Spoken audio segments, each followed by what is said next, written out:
আসসালামু আলাইকুম স্পার ভিউয়ার্সরা। আমাদের পার্লারে একজন ক্লায়েন্ট আসলো। সে অন্য জায়গায় কেরাটিন বা কিকটাট করে চুলের ইলাস্টিসিটি একদম নষ্ট করে এসেছিল। তার ডিজায়ার কালারটা সে আমাকে বলল।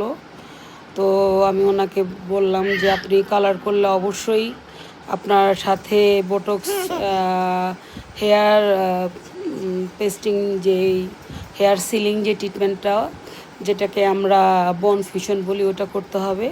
তো প্রথমে আমি কালারটা করে নিলাম, পরে আমরা বন ফিউশনটা অ্যাপ্লাই করলাম। বন ফিউশনটা অ্যাপ্লাই করার পরে ওনার বেস কালারটা করলাম। বন ফিউশনটা অ্যাপ্লাই করার পরে কালারটা করার পরে ওনার লুকটা এত সুন্দর হয়েছিল, উনি খুবই পছন্দ করলো।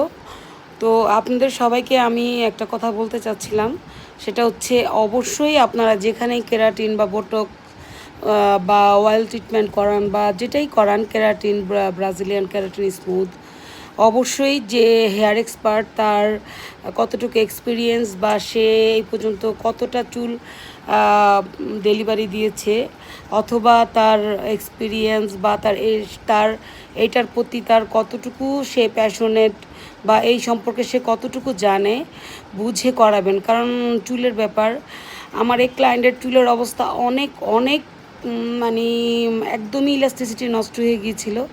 আমাদের ওনার চুলটা ঠিক করতে অনেক সময় লেগেছে। মাশাআল্লাহ, চুল করার পরে ক্লায়েন্ট একদম খুশিতে আত্মহারা। আমি ওনার রিভিউ আপনাদেরকে